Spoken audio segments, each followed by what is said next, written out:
দেখুন মাশাল্লাহ আমার তেলাপিয়া মাছের ঝোল কত লোভনীয় লাগতেছে। ভালো লাগলে অবশ্যই জানাবেন লাইক কমেন্ট দিয়ে।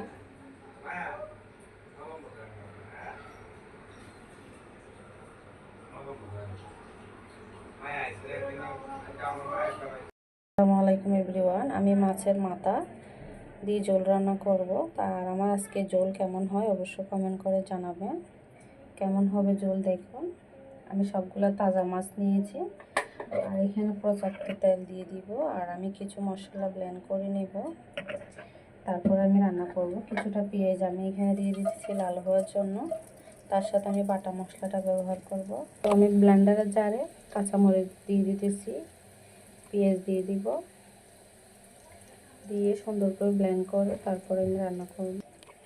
শুকনো মরিচ দিয়ে দিলাম ব্লেন্ডারে, মশলাগুলো ব্লেন্ড করে নিয়েছি। এই পর্যায়ে আমি তেলের মধ্যে দিয়ে দিলাম।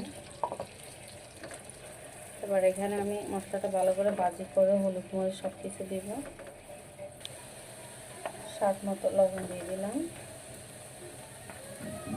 হলুদের গুঁড়া দিয়ে দিলাম, লাল মরিচের গুঁড়া দিলাম। দেওয়ার পর এখানে ধনিয়ার গুঁড়াটা দিব, যেহেতু এটা মাছের ঝোল ধনিয়ার গুঁড়া ছাড়া ভালো লাগবে না। তাছাড়া রসুন আমি একবার দিয়েছি, একটু রসুন বেশি দিলাম, খেতে ভালো লাগবে। মশলাটা আমার সুন্দর করে কষানো হয়ে গেলে এখানে কাঁচা মাছের ঝোল রান্না করব, কাঁচা মাছটা আমি এখানে অ্যাড করব। মশলা থেকে আমার তেলটা উঠে গেছে, আমার মাছের ঝোলটা খুব সুন্দর করে হয়েছে। দেখুন ধনিয়া পাতা দিয়ে দিলাম। ভালো লাগলে অবশ্যই লাইক কমেন্ট করবেন, পাশে থাকবেন। আর এরকম তাজা মাছ দিয়ে ঝোল খাবেন, অনেক ভালো লাগবে।